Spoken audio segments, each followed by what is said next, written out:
string players, welcome to Practice Blitz. In this Blitz, I'm going to show you some tricks of the trade for practicing fast passages.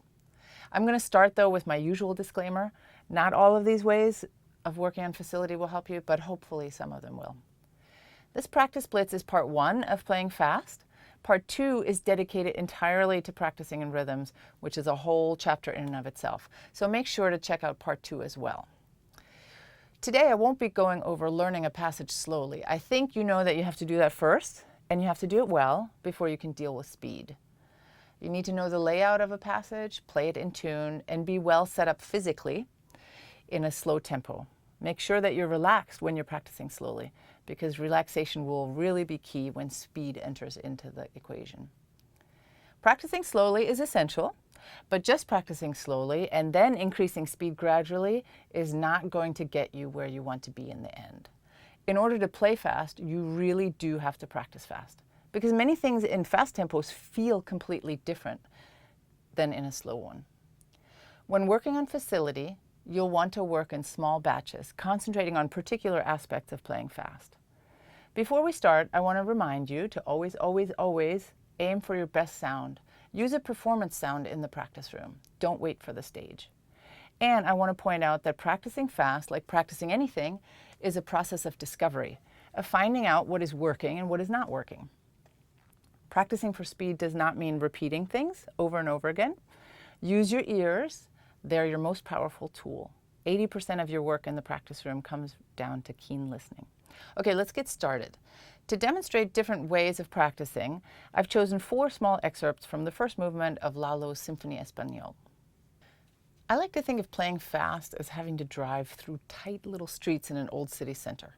Spend some time practicing your navigational plan by doing what I call outline practice. Let's take this tricky measure towards the beginning of the Lalo, which involves shifting within a fast tempo.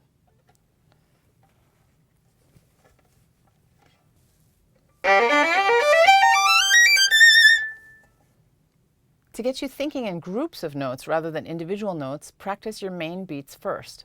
When you do this, make sure you shift quickly, just like you would have to do it in real time, even though you're playing slow. It's going to sound like this. I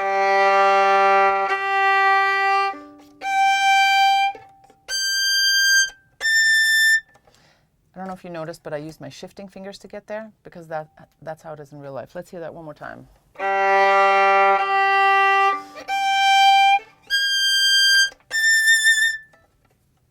Next, let's do eighth notes. Let's fill in some every other note, basically.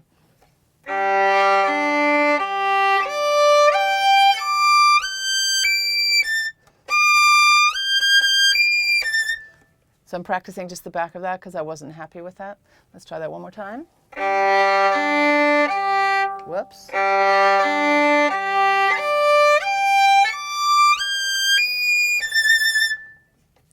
From there, you can fill in other notes. Basically, you can start to play all the notes, but I would still stop in between because you're really working on layout, creating groups in your mind.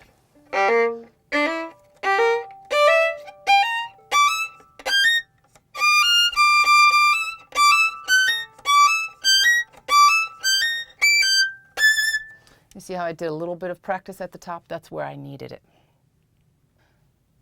So you can do outline practice with any fast passage, whether you're shifting in it or not. It's great. It gives you a roadmap for your groups, and then you just fill in the notes within the groups. It's good for mental organization to feel like things are easier, and it also just helps you physically organize yourself. That's outline practice. Okay, let's talk about the left hand. We'll use a passage from Lalo that does not have shifting in it for demonstration. To play fast, your fingers have to be fast, strong, and light, and your hand has to be relaxed. One way to practice the strength of your fingers, essentially what is left hand articulation, is to practice left hand alone with no bowing at all. Start in a slow tempo, but when the fingers move, let them strike or lift or shift, whatever you're doing, with great speed and precision. So your tempo is slow, but your finger mechanics, your physical action is actually fast. Here's the passage we're dealing with as an example.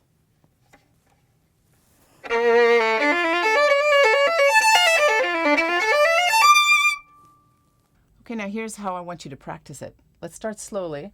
left hand alone.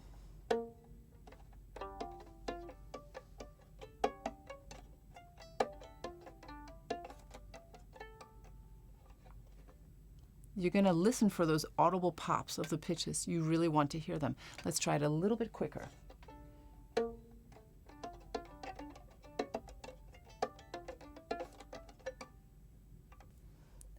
Make all your fingers equally strong and quick.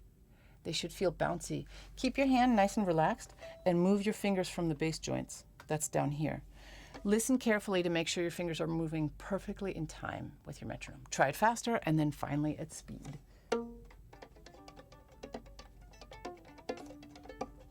Once you've done it a few times, add the bow back in and see what you think. In that example, the bow is moving slowly while the left hand moves quicker. Let's look at an opposite example where the bow moves quicker most of the time than the left hand. This is from the very end of the first movement of Symphonie Espagnole.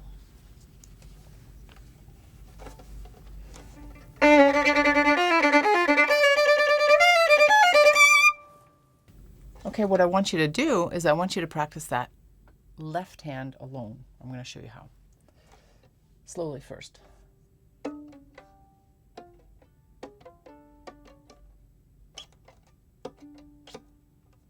little bit quicker.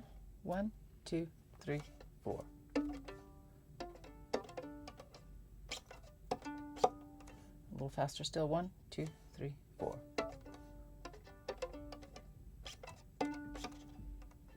Again, at home, you would use a metronome. Then put your hands back together and see what's happening.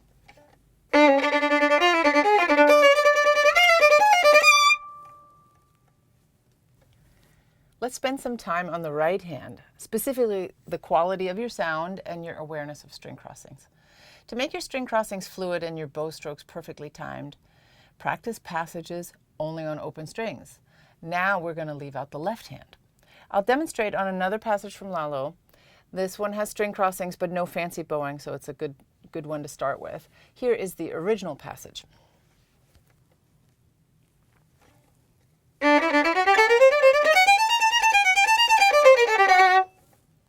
And here is the open string version. Work as slow as you need to when you're doing this in the beginning to understand the string level changes and play it perfectly. Here we go, slowly at first and then a little bit faster. A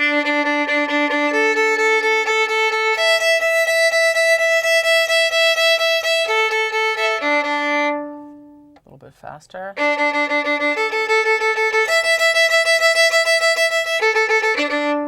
little bit faster still.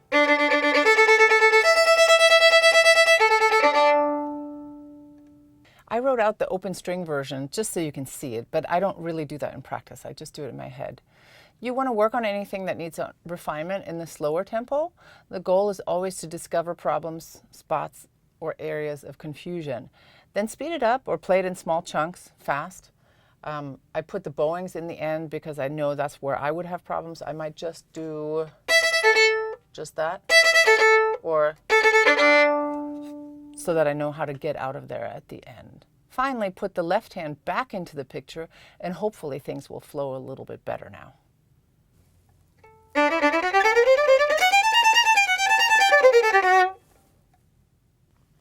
Practicing open strings alone is especially important if your passage has more complicated bowing patterns or tricky string crossings like this one. Let's go back to the end of the movement.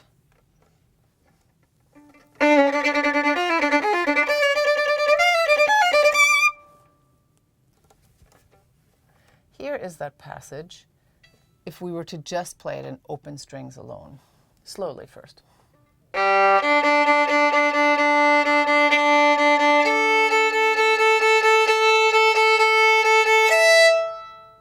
And a little bit faster.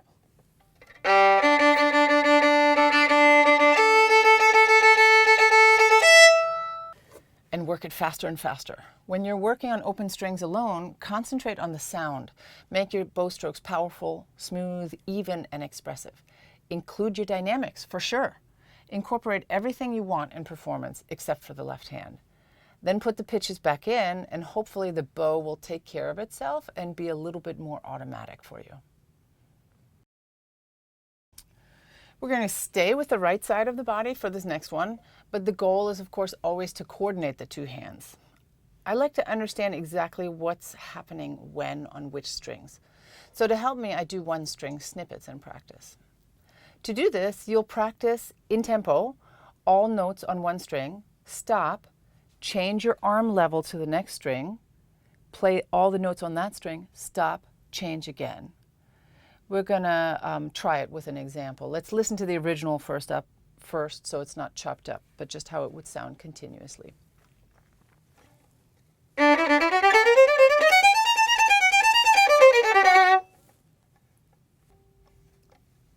So in this mock-up, I've marked the string crossings and the stopping points. Those are the points where I would stop and put a rest and then keep going at full speed until the next string crossing. It sounds like this. Slowly. Stop. Stop. Stop. Stop. A little bit faster.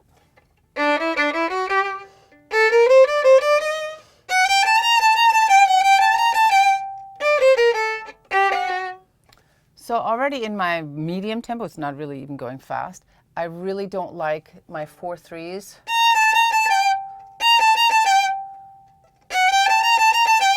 So that's what I would be practicing.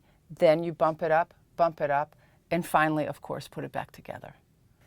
Let's take another example, one that's a little bit more complex in terms of bow mechanics. Back to this one, which we've already covered.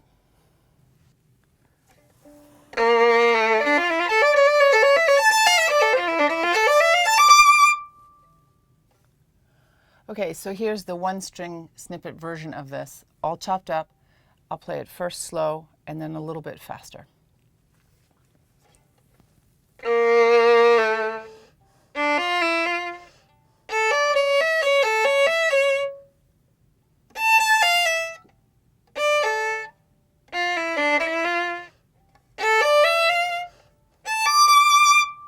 Let's try a little bit quicker.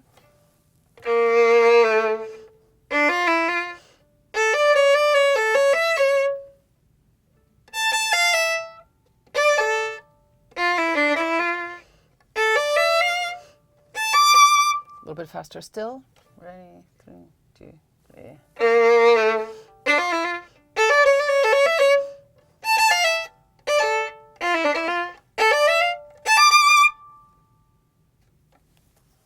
Etc., etc. And then, of course, put it back together. If you've disassembled something, always put it back together so it is integrated into your learning.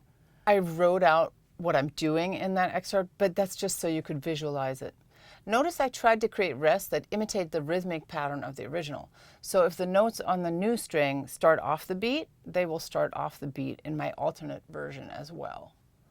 When you glue your passages back together, you'll want to advance the arm towards the new string in a subtle way. Aim for a smooth motion, not a jerky one. Something like this. So you're going to play, starting to drop the arm, drop, right? You don't want to be moving stepwise. You want to sort of be moving in an arc. I'm just pointing that out because if you've chopped something up with really kind of harsh string angles in practice, you kind of need to smooth out those edges again when you put it back together. Back to the left hand for this one. When half and whole step patterns change with string crossings, it's worth practicing the finger pattern alone, just on one string. You'll have to bear with me. This is essentially a little transposition exercise. I'm going to take a small segment that uses 2 strings and practice the finger pattern on 1 string. Let's keep working with the passage we were just dealing with, but concentrate on only 2 beats of it. So the finger pattern of the original couple of beats now becomes this, when I transpose all fingers to the same string. Okay, so the original bar, the couple of beats that we're dealing with, is E first finger, low 2, F, open 3. I'm going to put all those notes on the A string, but I'm keeping the finger pattern. So regular 1, low 2, which is C, open, and 3. The other 4 notes were already on the A string, so we don't have to worry about that. We keep them. Okay, so here's the original.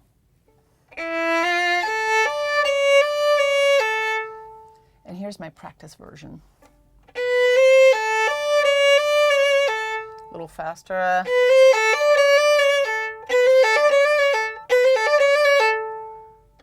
So when I go back to my original, I just have a better sense of what I need to do in terms of finger pattern, the fact that I'm playing both with a low 2 and a high 2. Let's look at another example. By the way, you can pick whatever string you want. I just happen to pick the A string today for all my notes. We'll concentrate on this bar. So these notes now become these notes in my transposition exercise. Let me play both versions for you. Here's the original. Slowly.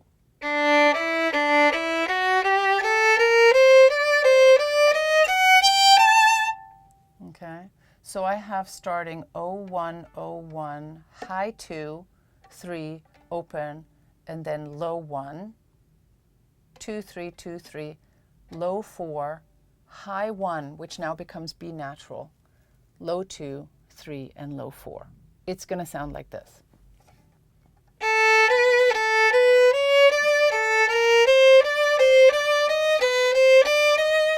Faster.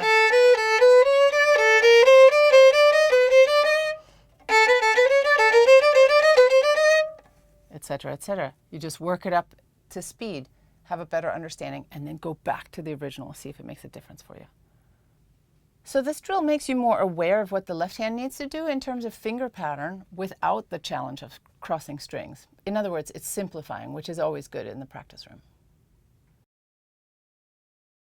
I think changing articulation is a great way for the brain and the fingers to understand a passage inside and out. If you have a slurred passage, you'll definitely want to practice the notes with separate bow strokes. This will make it more even in the hand. Here's a bit from Lalo you heard earlier, which has a lot of slurs in it.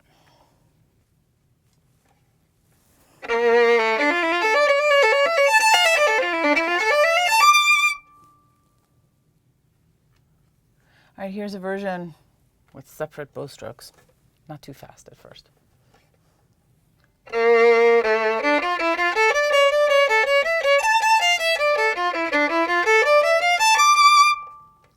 Or you can do slur 2.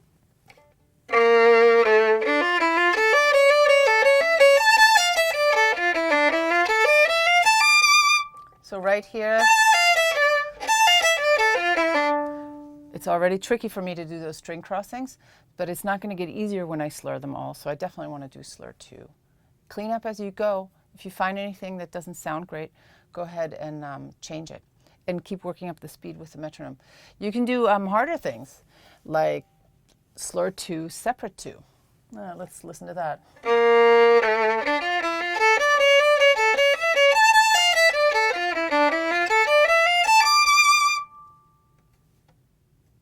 Or if you want to get really crazy, you can do like 1 plus 3 or 3 plus 1. I'm going to leave out the first beat, but you could do something like...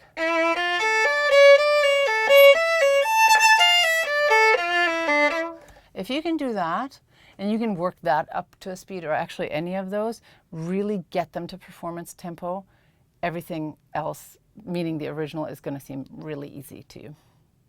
What about passages that are separate in the original? Well, I suggest that you practice those slurred to group things together in the brain. Let's go back to this Lalo example.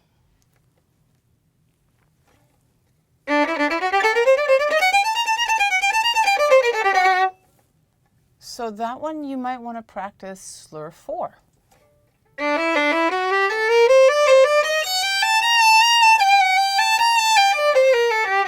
Or slur 8, faster.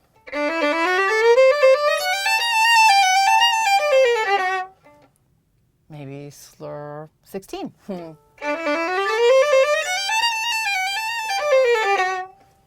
It just kind of creates a sense of continuity. This is the equivalent of cross-training on the violin, I think. Always remember to listen carefully and resolve issues as you go. Work up speed in your practice, or practice small bits super quick. You'll want to feel at ease in your playing and have a great sound, even if you're just doing a few notes at a time. A great way to train fast and clean finger action is doubles and triples.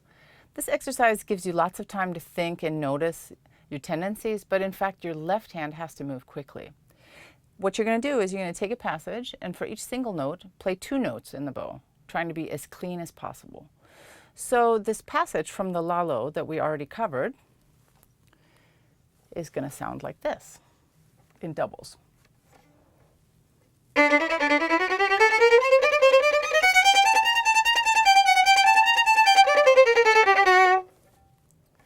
So I played it off the string a little bit. You can play it on the string or off the string. I was trying to play off the string to see, actually to make it tighter for me, to see where my problems are, which I discovered were about those 4-3, 4-3 combinations. So that's what I would work on. You'll want to keep track of what is not quite coordinated between your left and right hand. Is it putting a finger down? Is it lifting a finger?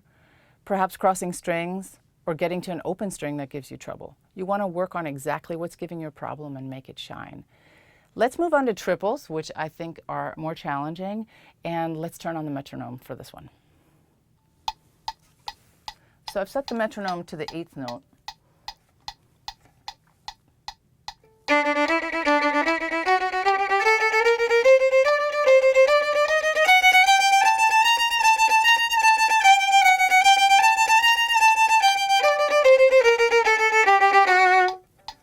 Let's try a little bit faster.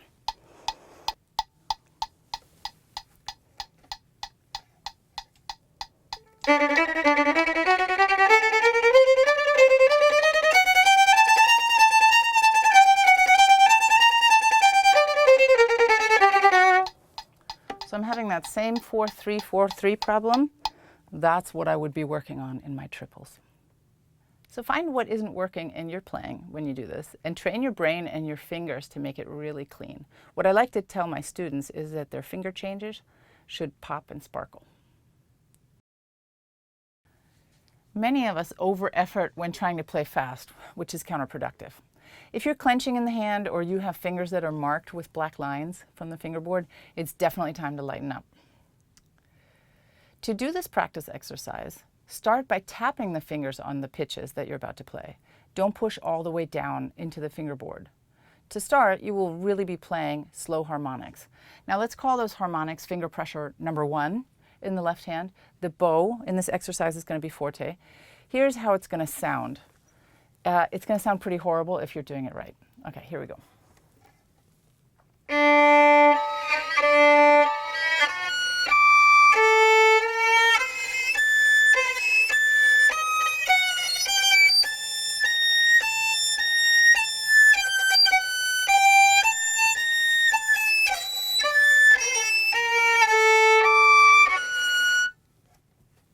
Okay, now we work our speed up gradually, and on each repetition that you're going to do, you're going to add a little bit more finger pressure on the left-hand side. So we're starting with 1, medium tempo.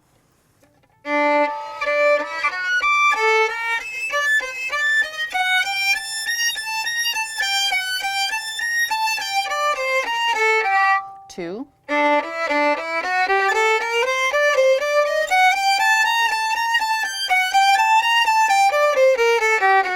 3,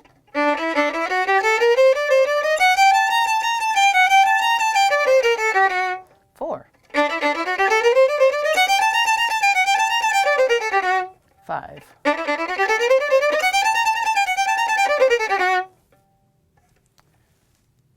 That's fairy fingers. At about finger pressure 5, you should be in a good spot. You probably don't have to go above that. You'll have just enough finger pressure to get a great sound, but no more than is necessary.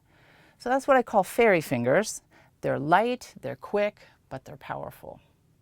The fairy finger drill allows you to find out exactly how light you can be and get the job done. It allows you to keep your tension to a minimum, which is crucial in the more advanced repertoire. We all tend to know the beginnings of passages better than the end. That's human nature, because we usually start at the beginning, mess up, go back, mess up again, go back again. If you want to have that slide into home feeling you want, you should start on the last note of a passage sometimes and work your way backwards at good amount of speed. Let's look at an example. All right, let's go back to our very first excerpt to do this, the one that ends pretty high. So I got to fish for some notes. So my last note of the phrase is this A. Actually, it's down bow, right? So I'm going to start there, A, add a note backwards, find my D. All right. You want to do each version a few times, really get the sound you want. Whoops, that wasn't it. Let's start on the B flat. Start on the G.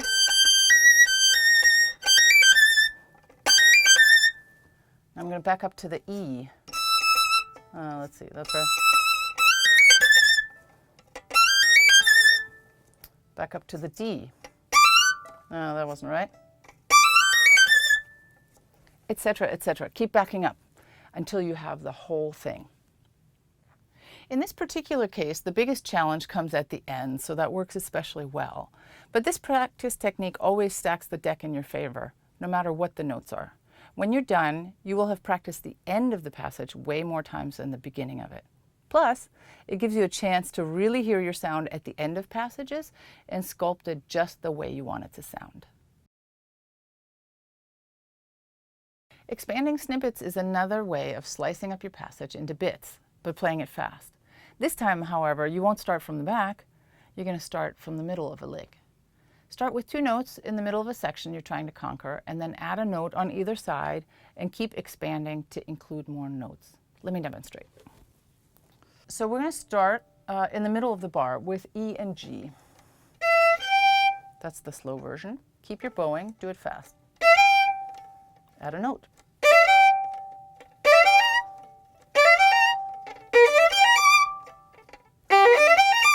Whoops.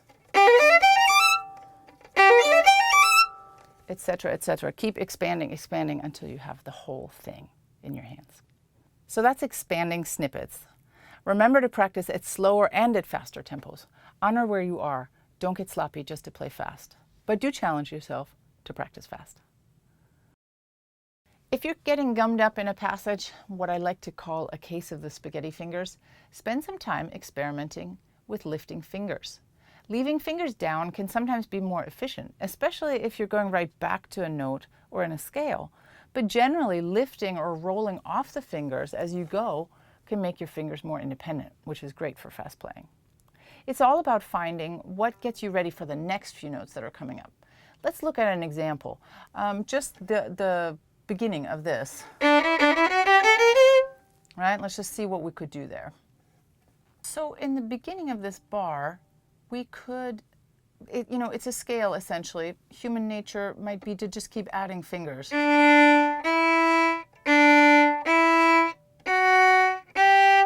And leave these fingers down.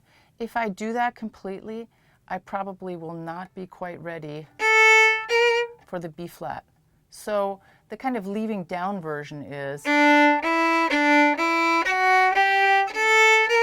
and clear when I have to. The lifting version of that would be that I start to roll off the fingers as I go.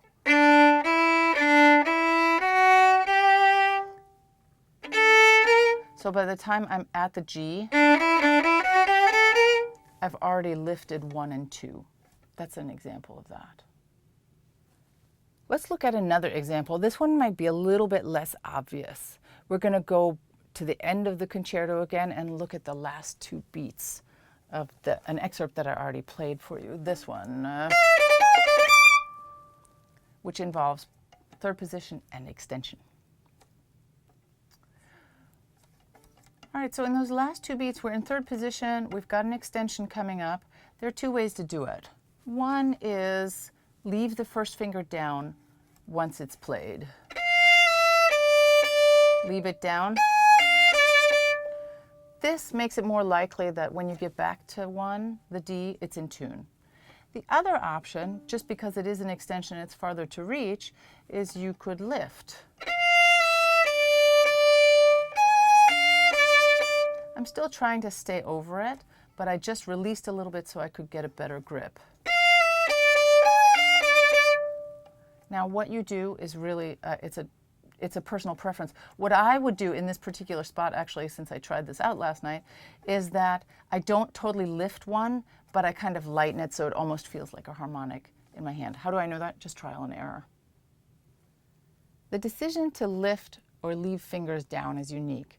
There are no hard rules. It's just a question of context and what works better for you. So experiment and find out if any of your lifting or leaving tendencies are getting in your way.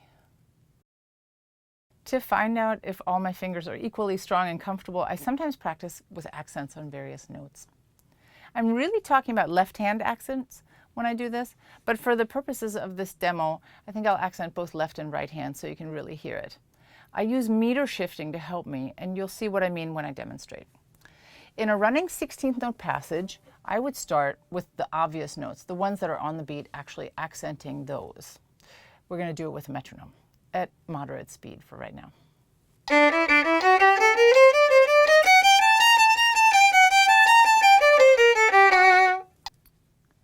Then I move on to accent the second note of each group. The way I do this is by shifting the meter and creating a 16th note pickup to beat 1. I keep the original bowing. The passage, when I move the first note a 16th note ahead, looks like this. And it sounds like this with the metronome. 1, 2, 3, 4.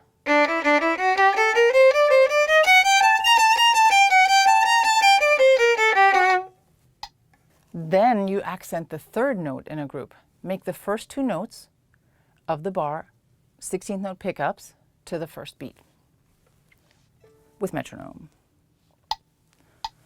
1, 2, 3, 4.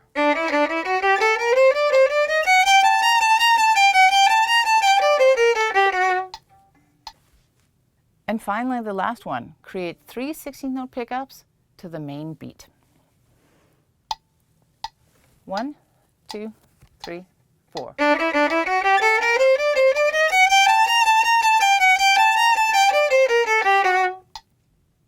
So this whole demo was in a slow tempo, but in your practice session, you would start slow and then you move it up in speed gradually with the metronome.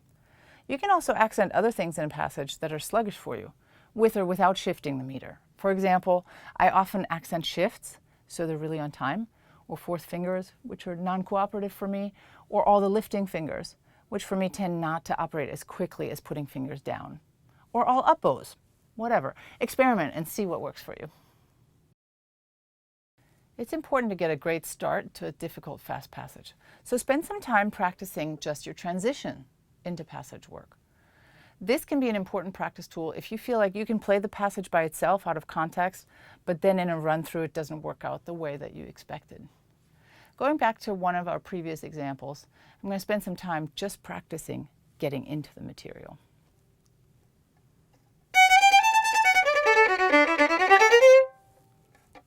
Or maybe just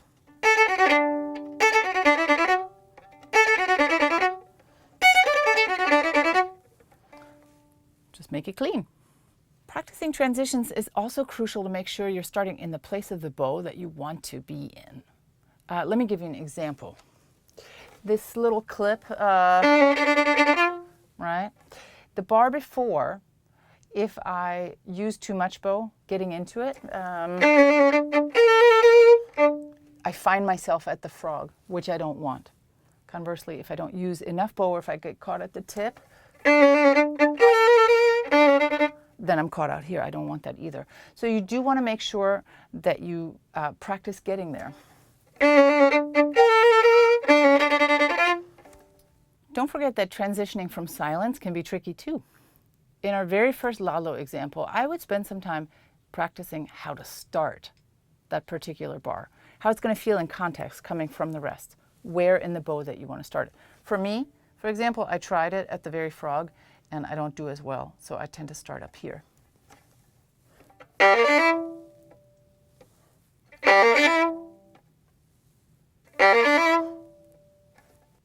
If you get a good start to a passage in performance, you're set up for success. So don't forget about your transitions. It's a way of integrating your hard work.